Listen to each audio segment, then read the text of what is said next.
आणि 9 कोटी कात्यायनी 64 कोटी चामुंडा 8 कोटी भूतावळी घेऊन चालली भद्रकाली ज्वाला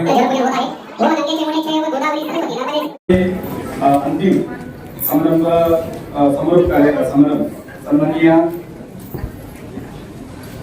धाराशिव जिल्ह्याचे पालकमंत्री तसेच परिवहन मंत्री महाराष्ट्र राज्य श्री प्रताप सरनाईक साहेब तसेच प्रमुख उपस्थितीमध्ये माननीय आमदार श्री राणाजी सिंग पाटील साहेब तसेच सन्माननीय लोकसभा सदस्य माननीय खासदार श्री ओमप्रकाश निंबाळकर साहेब तसेच सन्माननीय आमदार कैलास पाटील साहेब माजी आमदार चौधरी साहेब जिल्हा परिषदेचे मुख्य कार्यकारी अधिकारी एसपी साहेब आणि पाटबंदरचे अधीक्षक अभियंता त्यांचे सर्व अधिकारी कर्मचारी आणि समोर बसलेले सर्व बंधू भगिनींना शेतकरी महोदयांना तसेच महिला भगिनींना मीडिया बंधूंना सगळे नमस्कार. मागच्या काही 15 दिवसापासून जलसंपदा विभागाकडून वेगवेगळे उपक्रम राबवले जातात. त्याच्यामध्ये आता अधीक्षक अभियंत्यांनी त्यांच्या प्रस्तावात सांगितलं आहे. पण यंदा या वर्षी या आपण उन्हाळ्यामध्ये पाऊस सुरू होण्यापूर्वी आपण धाराशिव जिल्ह्यामध्ये पण सन्माननीय पालकमंत्री महोदय आणि सर्व सन्माननीय लोकप्रतिनिधी महोदय यांच्या मार्गदर्शनाखाली पण आपण धाराशिव जिल्ह्यामध्ये सर्व विभागाचे समन्वयाने आणि कोऑर्डिनेशनने आपण काही उपक्रम हाती घेतलेले आहेत. याच्यामध्ये मागच्या काही 15 दिवसांमध्ये आपण पाटबंदर विभागाकडून कारभार दुरुस्ती शेतकऱ्यांचे संवाद नंतर जे विविध प्रकल्पाचे भूसंपादन झालेली आहे त्याच्या 7 भागामध्ये ज्याच्या नाव नोंदणी आहे अद्ययावत करायची आहे तो पण आपण महसूल विभागाचे समन्वयाने आपण ते केलेली आहे. त्या व्यतिरिक्त आपण यावर्षी भलेही पाऊस चांगला असेल तरीही आणि यावर्षी यंदा टँकरची सद्यस्थिती गरज कमी असेल तरीही आपण यावर्षी गाळमुक्त धरण महाराष्ट्र शासनाचे जे फ्लॅगशिप उपक्रम आहे या उन्हाळ्यामध्ये त्याचे पण सर्व सन्माननीय पालकमंत्री महोदयांचे मार्गदर्शनाखाली सर्व सन्माननीय लोकप्रतिनिधी महोदयांचे मार्गदर्शनाखाली आपण सुरू केलेली आहे. गेल्या वर्षी 1 कोटी 14 मीटरची गाळ आपण काढलो होतो. यावर्षी पण लगभग एवढेच प्रमाणाने गाळ काढण्याची पण जलसंपदा विभाग जिल्हा परिषद जलसंधारण विभाग स्टेट जलसंधारण विभाग कृषी विभाग हे सगळ्यांनी हाती घेतलेली आहे. या व्यतिरिक्त आपण कृषी विभाग तसेच जिल्हा परिषद नंतर पाटबंदर विभाग जलसंधारण विभाग यांच्या सगळ्या संयुक्त विद्यमाने आपण जलतारा एक नाविन्य उपक्रम आपण सुरू केलेली आहे. आज अखेर ऑलमोस्ट 2000 जलताराची आपण काम शेतकरी आणि शेतांचे त्यांच्या बांधावर आणि शेतामध्ये आपण केलेली आहे. आणि याच्या पण मार्गदर्शन मागच्या काही दिवसापासून प्रत्येक गावामध्ये तालुक्यामध्ये होत आहे. या व्यतिरिक्त आपण पाणी संरक्षण साठी फक्त गाळ काढणे या बंधारा बांधणे एवढेच नाहीये आपण वृक्ष लागवड पण केला सो त्या माध्यमातून पण मोठ्या प्रमाणाने पाणी संरक्षण होऊ शकतात. तोही आपण यावर्षी उपक्रम सन्माननीय पालकमंत्री महोदयांचे मार्गदर्शनाखाली सर्व सन्माननीय लोकप्रतिनिधी महोदयांचे मार्गदर्शनाखाली आपण मोठ्या प्रमाणाने वृक्ष लागवड मोहीम आपण करणार आहोत. याच्यामध्ये सर्व इथे बांधवांना आपण मनापासून आवाहन करू इच्छितो की आपण पण या मोठ्या प्रमाणाने या मोहिमेमध्ये वृक्ष लागवड मोहिमेमध्ये आपण सहभागी व्हावी आणि हे उपक्रम आपण यशस्वी करावी. एवढं बोलून मी माझ्या 2 शब्द संपवतो. जय हिंद जय महाराष्ट्र. जलसंपदा विभागामार्फत जलव्यवस्थापन चंद्रवाडा याचा समारोप आपले पालकमंत्री सन्माननीय सरनाईक साहेबांच्या उपस्थितीत होतोय. व्यासपीठावर असलेले आपले खासदार आदरणीय ओमदादा व्यासपीठावर असलेले सर्व मान्यवर जल पाण्याचं महत्व काय आपल्या जिल्ह्यावर कोणीच ओळखू शकत नाही. आता दुष्काळी जिल्हा म्हणून आपल्याला हे 5वीला बोलते आणि जल व्यवस्थापनाच्या बाबतीत त्यांनी सांगितले की पाणी जपून वापरलं पाहिजे. पाण्याचं महत्व आपण खूप चांगल्या पद्धतीने जाणतो. पाणी जपून वापरलं पाहिजे त्याला ठिबक हे सगळ्यात चांगला पर्याय आहे. कारण पालकमंत्री महोदय मी आपल्याला लक्षात आणून देऊ इच्छितो की मागच्या 2 वर्षापासून ठिबक विसर्जित शेतकऱ्यांना मिळत नाही.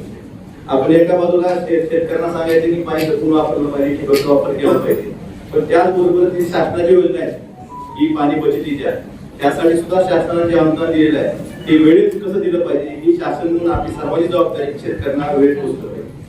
आणि आपल्या हक्काचं पाण्याचा विषय आपण बऱ्याच वर्षापासून ऐकतोय. आपली पिढी आधी गेली 2004-5 ला आपल्याला कृष्णा मालवण सिंचन प्रकल्पाचं पाणी मंजूर झालं. जवळपास 23.66 टीएमसी पाणी मंजूर झालं. त्यात 60 टीएमसीची कामं चालू आहेत. 4700 कोटीचा प्रकल्प वेळेत निधी न दिल्यामुळे शासनानं हा 12,000 कोटीवर गेला. त्याची सुधारित प्रशासकीय मान्यता घ्यावी लागेल. आता सुद्धा जवळपास 3-3.5 कोटीची काम बाकी आहेत त्यातली. अजूनही या वर्षी सुद्धा आपल्याला निधी पुरेसा प्रमाणात उपलब्ध झालेला नाही. माझी पालकमंत्री महोदयांना विनंती आहे की आपल्याला खरंच या धाराशिव जिल्ह्याचा दुष्काळ खरंच हटवायचा असेल तर याला वेळेत निधी दिला पाहिजे. तर 12,000 कोटीचा प्रकल्प परत 15,000 कोटीवर जायला काय होणार आणि कॉन्ट्रॅक्टर्स काय बंद पडत नाही. क्रॉस 38 प्राइस एक्सलेशन त्याच्यामुळं त्याच्या किमती वाढत जातात त्याचं काही अडचण येत नाही. पण आपल्याला जे हक्काचं पाणी मिळणार आहे त्याला उशीर होतो. दुसरा 54 टीएमसी पाणी आपण राज्य सरकारने जाहीर केले की मराठवाड्यासाठी देणार. विधानसभेची मागणी केली होती 54 टीएमसी पाणी पश्चिम वाहिनीचं मराठवाड्यासाठी देणार. तर माझी विनंती आहे पालकमंत्री महोदयांना व्यासपीठावर सर्व मान्यवरांना की त्यासाठी आपल्या जिल्ह्याचा हिस्सा आपण हे मराठवाड्याचा भाग आहे. जायकवाडीत पाणी आलं म्हणजे पूर्ण मराठवाड्यात पाणी येत नाही. तर ते पाणी बीड लातूर धाराशिवचा हिस्सा ठरवून घेतला पाहिजे आणि ते पाणी माजलगाव मार्गे आपल्या मांजरा धरणात येऊ शकतं. मांजरा धरणातून परत तेरणा प्रकल्पात येऊ शकतं. यासाठी सुद्धा आताच त्याचा प्रकल्प अहवाल तयार करताना याची व्यवस्था आपण शासन म्हणून पालकमंत्री महोदयांना माझी विनंती आहे की आताच हा प्रकल्प अहवाल तयार होताना याची आपण त्याचा अंतर्भाव त्यात केला पाहिजे. आमच्या जिल्ह्याचा हिस्सा ठरवून 54 टीएमसी पैकी धाराशिव जिल्ह्याला किती पाणी मिळणार यासाठी सुद्धा आपण प्रयत्न करावेत. आम्ही सगळे या गोष्टीसाठी आपल्या सोबत आहोत आणि त्याच बरोबरीनं आमच्या जिल्ह्यात केटीओची संख्या खूप मोठ्या प्रमाणात आहे. केटीओची काय परिस्थिती आपण सगळ्यांना माहिती आहे. लातूर जिल्ह्यात मांजरा नदीवर बॅरेजेस आहे. आमच्या जिल्ह्यातली मांजरा नदी आहे, 13 नदी आहे, बिलिसुरा नदी. याही नद्यावर आपण बॅरेजेससाठी कोल्हापूर पद्धतीच्या बॅरेजेससाठी रूपांतर करण्यासाठी शासन स्तरावर आपण या जिल्ह्याचे पालक आपण विकासासाठी आपण नेहमी सांगता की विकास करायला या ठिकाणी आलोय. तर ह्या गोष्टीसाठी आपण पुढाकार घ्यावा आणि ह्या विकासाच्या गोष्टीसाठी निश्चितच संपूर्ण जिल्हा आपल्या सोबत राहील एवढीच आपल्याला या प्रसंगी ग्वाही देतो आणि आपण या मागण्याचा सकारात्मक विचार करा हीच विनंती हीच सदिच्छा व्यक्त करून माझ्या धन्यवाद.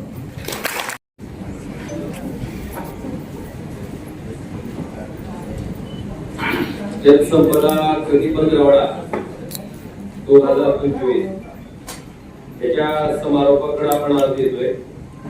या समारोपाच्या कार्यक्रमाला उपस्थित असलेले धाराशिव जिल्ह्याचे पालकमंत्री सन्माननीय प्रतापजी सरनाईक साहेब, या ठिकाणी मंचावर उपस्थित असलेले धाराशिव कळंब विधानसभा मतदारसंघाचे आमदार सन्माननीय कैलासजी पाटील साहेब, माजी आमदार ज्ञानराजजी चौगुले, त्याचबरोबर जिल्हाधिकारी पुजारा साहेब, आपले जिल्हा परिषदचे सीओ मौलिकजी घोष साहेब, आपले पोलीस अधीक्षक जाधव साहेब आणि हा कार्यक्रम ज्यांच्या माध्यमातून आयोजित केला जातोय तो पूर्ण जलसंपदा विभागाचे सर्व अधिकारी, सर्व कर्मचारी, उपस्थित सर्व शेतकरी, माता भगिनी आणि बंधू.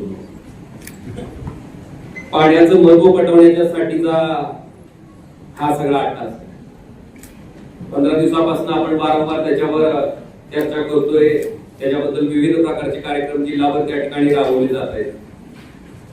मला वाटते खरंच आपण पाण्याचं बचत करतोय का पाण्याचा अपव्यय करतोय जर आपल्या मनाला विचारलं तर मला वाटतं अजून सुद्धा आपण बघतोय पाटानच पाणी द्यायला चालू आहे. आपला काय पार एक पाट फुटून दुसऱ्याच्या शेतातून तिसऱ्याच्या शेतात पाणी आल्यावर तर आपल्याला की परत झालं कडे मुश्किल असं आहे का नाही. हा पाण्याचा अपव्यय कुठेतरी आपण टाळतो आणि अतिरिक्त पाणी विनाकारण वाया जाणारं पाणी आणि ती का होतं याच्याबद्दल मी पालकमंत्री महोदय आमदार साहेबांनी आता सांगितलं की ठिबक सिंचनाचं अनुदान आपण शेतकऱ्यांना सांगितलं की तुम्ही ठिबक वापरा. ठिबक सिंचनाचं अनुदान बऱ्याच वर्षापासून त्या ठिकाणी शेतकऱ्याला मिळालेलं. त्यामुळं इच्छा असून मानसिकता असून सुद्धा शेतकरी त्या ठिकाणी ह्या योजनेकडे वळत. ठिबक सिंचन असेल, तुषार सिंचन असेल, या सगळ्याचीच अनुदान त्या ठिकाणी रखडली. या जिल्ह्याचे पालक म्हणून आमची विनंती आहे की आपण सरकारकडे याच्यासाठी भांडावं आणि तातडीने शेतकऱ्याचं जे ठिबक सिंचनाचं आणि तुषार सिंचनाचं अनुदान त्या ठिकाणी रखडलेलं आहे ते तातडीने त्या ठिकाणी शेतकऱ्याच्या खात्यावर वर्ग करण्याच्या दृष्टीनं त्या ठिकाणी आपण प्रयत्न करावेत. आणि माझा विश्वास आहे की निश्चितपणे पालकमंत्री साहेब आणि लवकरात लवकर त्या ठिकाणी आपल्या शेतकरी बांधवांसाठी करू. सन्माननीय मंत्री महोदय, कृष्णा मराठवाडा सिंचन प्रकल्प मला वाटतं आता कितवी पिढी त्या कृष्णा मराठवाडा सिंचन प्रकल्पाचं गाणं गाते माहित नाही, पण खरंच आम्हाला सुद्धा खंत वाटत जेव्हा निवडणूक येते त्यावेळेस प्रत्येक जण म्हणते की नाही आता पाणी आणताच आहे. त्या चिमणीची गोष्ट माहितीये का? चिमणी दार उघड किती थांबायला लेकराला आंघोळ थांबायला लेकराला गरबावून हे असं चालू आहे. कित्येक वर्षापासून कृष्णा मराठवाडा सिंचन प्रकल्पाच्या बाबतीत बोललं जात आहे, पण दुर्दैवानं तो प्रकल्प त्या ठिकाणी पूर्ण होत. पालकमंत्री महोदय, मला आपल्याला आवर्जून या ठिकाणी सांगायचं की कृष्णा मराठवाडा सिंचन प्रकल्पामध्ये प्राधान्य क्रमांकाचा जो समावेश होता, प्राधान्य क्रमांकाच्या ज्या बेड्या त्या ठिकाणी पायात अडकवल्या गेल्या होत्या, खऱ्या अर्थानं त्या बेड्या काढायचं काम या ठिकाणी कैलास पाटील आहेत आणि मी आहे साहेब. त्या ठिकाणी प्राधान्य क्रमाच्या बंधनामुळे जे काम करायचं पद्धत होती, तुळजापूरचा रामदारा तलाव इथं बांधलाय, तिथला धाटकीचा बॅरेज बांधलाय, कशासाठी तर तिथलं पाणी अडवलेलं या तुळजापूरच्या रामदारा तलावात टाकायचंय. रामदारा तलाव बांधून तयार आहे. लोकांना वाटायचं एवढं मोठं भांडं बांधते पण कसं काय रिकामच राहते, तिकडचं पाणी येते. पण धाटकीच्या बॅरेज पासून रामदारा तलावाला जोडणारी जी पाईपलाईन आहे त्याच्या बाबतीत मात्र ते मात्र काम करायला त्या ठिकाणी परवानगी नव्हती, त्याला प्राधान्य क्रमांक स्थान नव्हतं. म्हणजे एक पद्धतीची अशी पद्धत आहे की घरकुलाला परवानगी द्यायची, घरकुलासाठी 7 लाख रुपये मंजूर, पण आठ काय सरकारची बेसमेंटच्या वर घर दिसलं नाही पाहिजे. आता मग घर बांधायचं बेसमेंटच्या वर, फाउंडेशन नाही बांधायचं. अशा पद्धतीनं त्या ठिकाणी त्याला पाईप बेड्या टाकल्या गेल्या होत्या आणि त्या बेड्या खऱ्या अर्थानं काढायचं काम त्या ठिकाणी 2020-21 मध्ये त्या ठिकाणी केलं गेलं. तुळजापूरचा रामदारा तलाव आपण त्या ठिकाणी प्राधान्य क्रमांक घेतला आणि त्याचबरोबर दुधाळवाडीचा साठवण तलाव प्राधान्य क्रमांक घेतला, ज्याच्यामुळे आता साहेब आपण सगळे जी कामं करताय, आता आम्हाला अपेक्षा होती की जून पर्यंत पाणी येईल, पण आता सुद्धा कशामुळे मोडता बसते, काय वेळ लागते, मला वाटतं याचा विचार सुद्धा आपण सगळ्यांनी करणं गरजेचं आहे. शेवटी शेतकऱ्यांचा विकास, शेतकऱ्यांची आर्थिक उन्नती जर साधायची असेल तर ते शेतकऱ्याला सगळ्यात महत्वाचं काय असेल तर त्या ठिकाणी दिलं जाणारं पाणी. शेती ही फायद्याची नफ्याची तेव्हाच होऊ शकते जेव्हा त्या शेतीसाठी मिळणारं पाणी हे आश्वासक स्वरूपाचं असते. ते जर लहरी असेल तर मला वाटतं कुठला शेतकरी मग ही शेती करणं म्हणजे अक्षरशः जुगार खेळल्यासारखं आहे.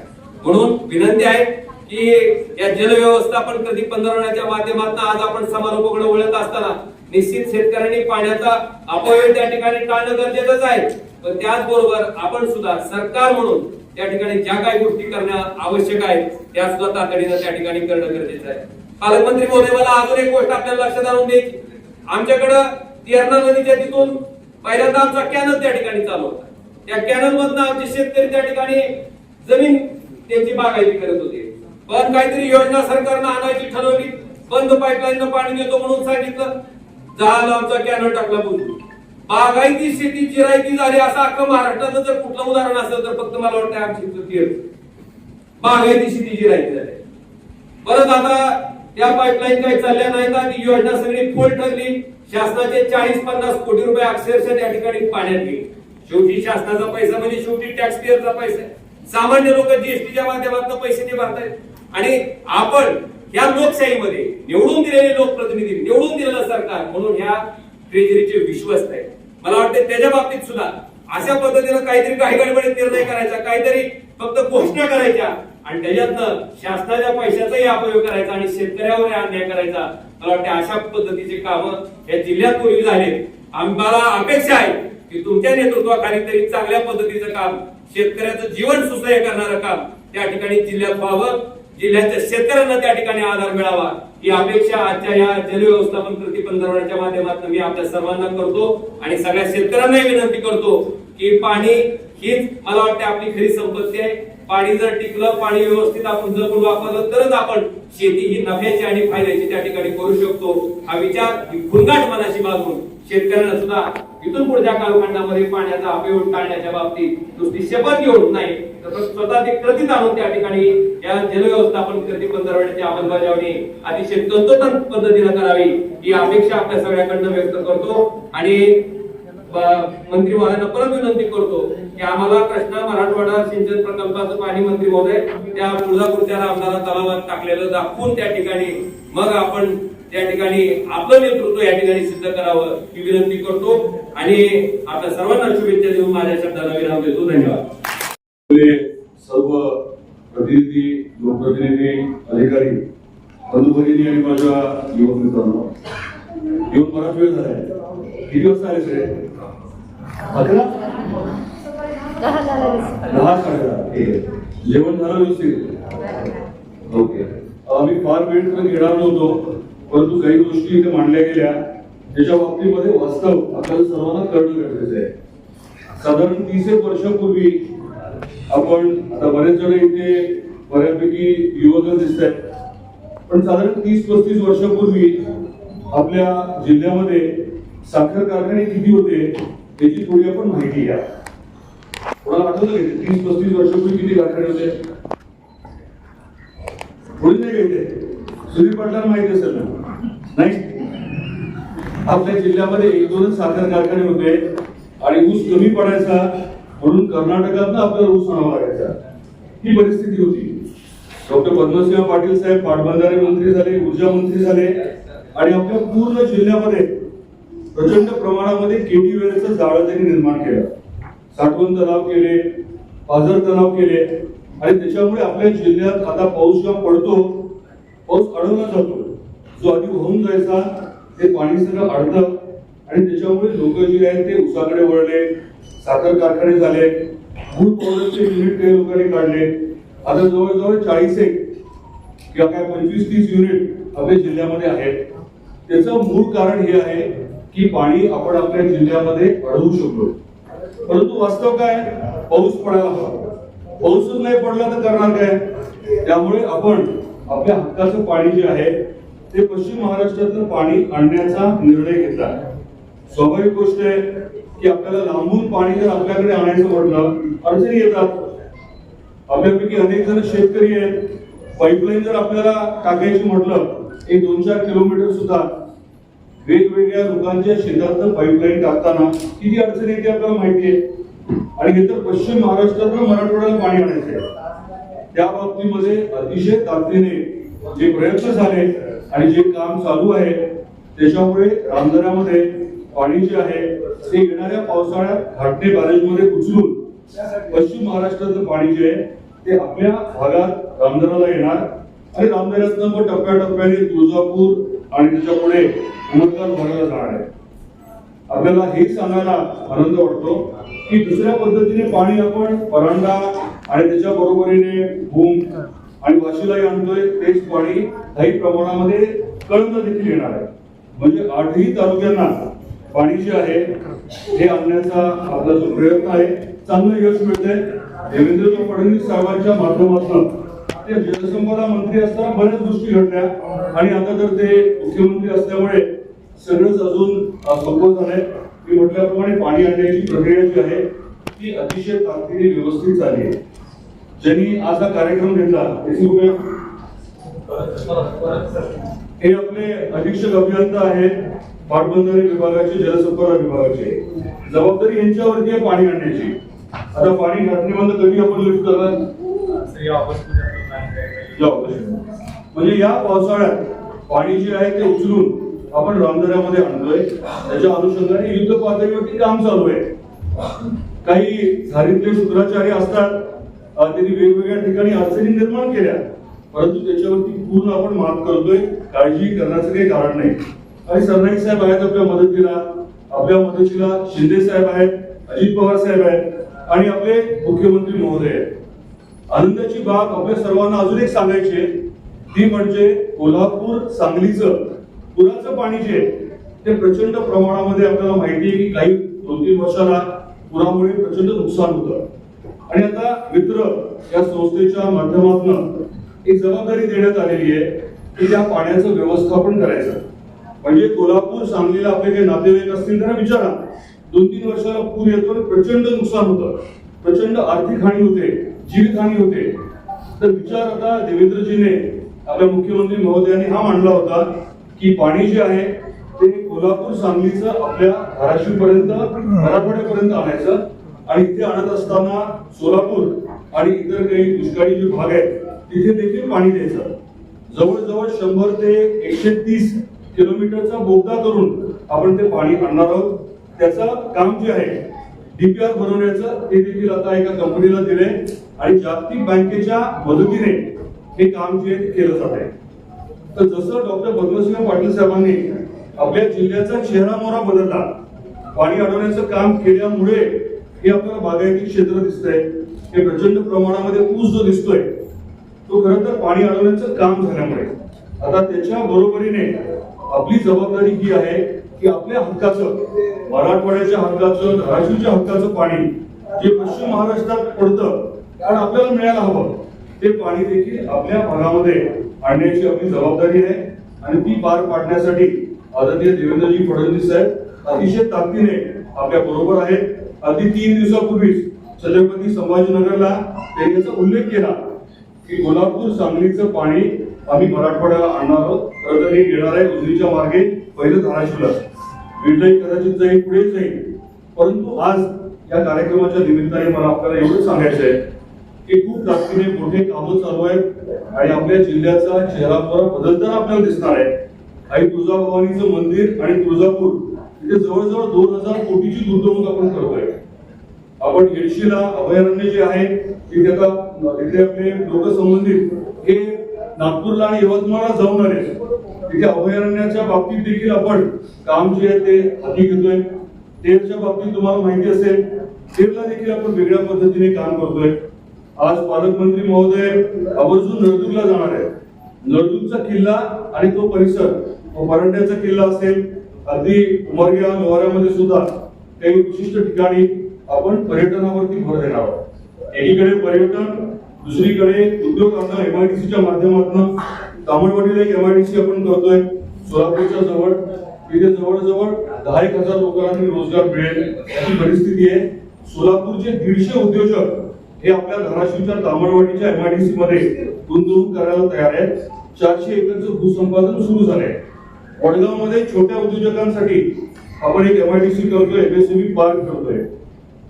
आपल्या कौदवच्या तिथे टेक्सटाईलचं काम जे आहे ते 25 कोटीच्या रस्त्याची कामं चालू झाली आहेत आणि मोठ्या प्रमाणात तिथे उद्योग आपण आणतोय. वाशीला आपण फायरवर्क्स म्हणजे फटाक्याच्या उद्योगाच्या बाबतीत 1000 एकर वरती काम जे आहे ते MIDCच्या माध्यमातून हाती घेत आहे. तर हे सगळं करत असताना एकट्या दुट्याचं नक्कीच काम नाहीये. आपले आदरणीय पालकमंत्री पूर्ण ताकदीने आपल्याबरोबर राहतील, इतर लोकप्रतिनिधी राहतील, प्रशासन सुद्धा लागेल या कामामध्ये आपल्या बरोबर. आणि सगळ्यात महत्वाचं म्हणजे नागरिकांची जबाबदारी आहे. या प्रत्येक प्रकल्पाला आपण आता एक कोर कमिटी, सुकाणू समिती करतोय. त्याच्यामध्ये आवर्जून किमान 2 महिला घेतोय. प्रत्येक प्रकल्पाच्या सुकाणू समितीमध्ये 2 महिला आहेत, अधिकारी आहेत, काही स्थानिक पत्रकार आहेत आणि त्यांच्या माध्यमातून एक हा मोठा प्रकल्प आपण पुढे नेतोय. तर या पूर्ण विषयामध्ये आपण ही माहिती घेऊन रस घ्यावा, पुढाकार घ्यावा, मदत करावी ही माझी विनंती आहे. आणि येणाऱ्या या 4-4.5 वर्षामध्ये आपल्याला जिल्ह्याचा चेहरा मोहरा बदलायचा आहे. मोठं काम आपण हाती घेतलंय.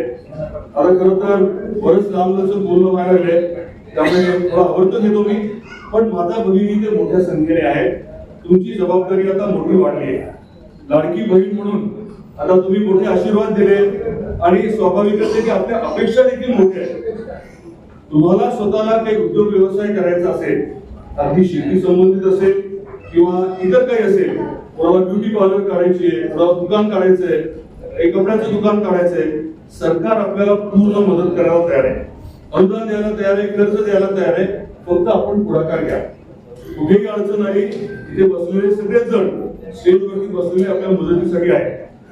आपण निसंकोचपणे कुठली अडचण असेल तर आवर्जून आमच्यापर्यंत यावं. अधिक वेळ न घेता अक्षय तृतीयाच्या निमित्ताने आपल्या सर्वांना मनापासून शुभेच्छा देतो. आज महात्मा बसवेश्वरांची जयंती देखील आहे, त्या निमित्ताने देखील आपल्या सर्वांना शुभेच्छा देतो.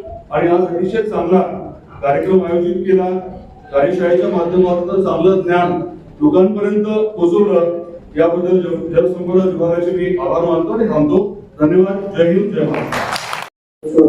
बरोबर आपण सगळ्यांनी ऐकलंय आणि त्या जिल्ह्याची आशा असलेली त्याची आठवण सुद्धा आपण ऐकलेली आहेत आणि त्या माध्यमातून सर्व लोक प्रतिनिधी आपल्या ह्या जिल्ह्याचा विकास कसा होईल आणि प्रशासकीय अधिकारी सुद्धा आपल्या जिल्ह्याचा विकास कसा होईल, जिल्हा पुढे कसा जाईल यासाठी प्रामाणिक प्रयत्न करत आहेत.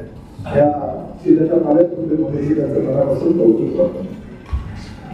आणि प्रामुख्याने पवार साहेबांचं कौतुक यासाठी की जलव्यवस्थापन कृती पद्धतवाडा 2025 या यशस्वी आपण आयोजन केलं. जरी जीवनाची गंगा आणि प्रत्येक अमूल्य स्रोताचे योग्य व्यवस्थापन आणि संवर्धन करायची गरज. सर्व जगामध्ये आजच्या युगामध्ये हीच परिस्थिती आहे की पाण्याचा कमीत कमी वापर आणि योग्य प्रकारे वापर जर प्रत्येकाने केला तर भविष्यामध्ये पुढल्या हजारो वर्ष आपल्याला पाण्याची कमतरता असणार आहे. तर ज्या पद्धतीने आज पाण्याचा वापर केला जातो तशा पद्धतीनं पाणी जर आपण वापरलं तर मला असं वाटतं त्या जगाचं भविष्य बदलणार आहे. कारण आज आपला जिल्हा पाण्यापासून बऱ्याच प्रमाणात वंचित राहिलेला आहे असं ओमराजेंनी सांगितलं. डॉक्टर पवनसाहेब पाटील या जिल्ह्याचं नेतृत्व करत असताना त्यांनी आणि त्याच्याकडे खातही होतं. त्यांनी खूप काही या जिल्ह्यासाठी काम केलेलं आहे. परंतु दिवसेंदिवस पाण्याची मागणी वाढत आहे आणि त्या माध्यमातून आपल्याला भविष्याचा विचार करून ती पाण्याची साठवण आणि योग्य प्रकारे ते पाणी कसं सर्वसामान्य लोकांपर्यंत, जनतेपर्यंत, शेतकऱ्यांपर्यंत पोहोचवण्याची खबरदारी घ्यायची. जलसंपदा विभागाकडून देण्यात येणाऱ्या सेवा आणि विभागाच्या माध्यमातून राबवण्यात येणाऱ्या विविध योजना याबाबत राज्यातील नागरिकांना अधिक माहिती प्राप्त होऊन त्यांना त्याचा योग्य लाभ घेता यावा याकरता शासनाकडनं आणि शासकीय काम करण्याबद्दल नागरिकांना विश्वास वृद्धी व्हावा यासाठी विशेष मोहीम हा या पंधरवड्याचा उद्देश होता आणि तो आज सफल झालेला असतो.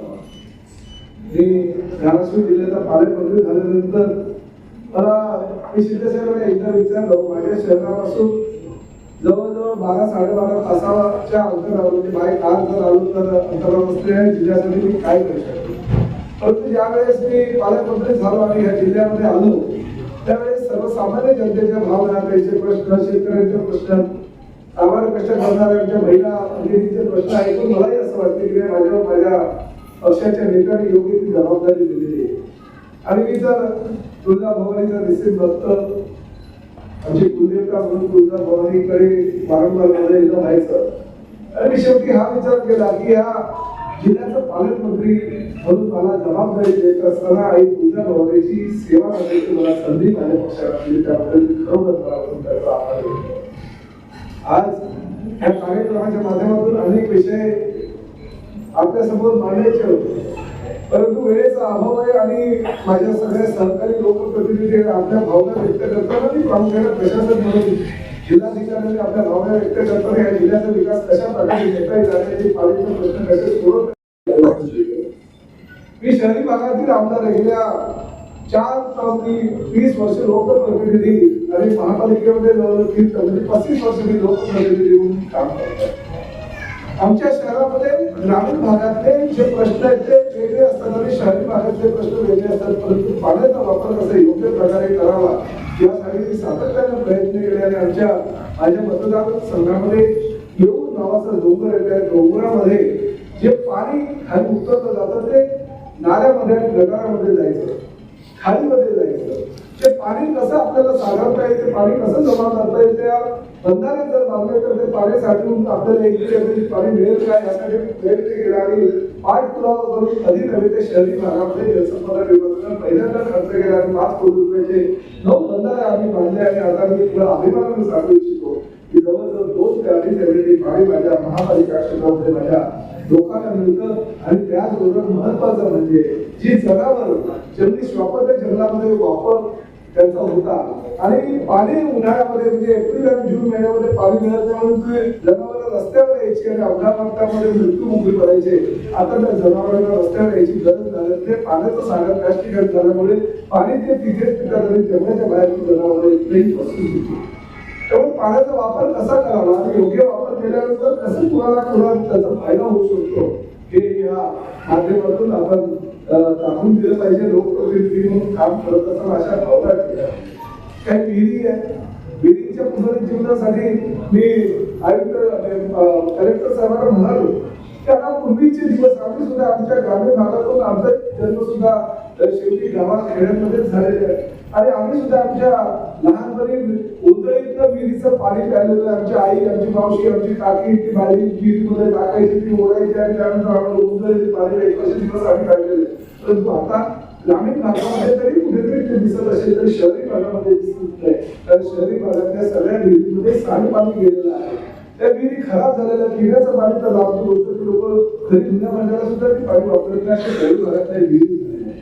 त्या विहिरीचं संवर्धन करणं सुद्धा गरज आहे. आणि तशा पद्धतीच्या सूचना जिल्हाधिकाऱ्यांनी दिलेल्या आहेत की शहरं वाढत चालली, शहरी भाग वाढत चाललेला आहे आणि सांडपाणी या गडीचं पाणी या गटाराचं पाणी त्या विहिरीमध्ये गेल्यामुळे फार मोठ्या प्रमाणात त्या विहिरी दूषित झाल्या. त्या आपल्याला वापरायला आता मिळत नाही त्याचं पाणी.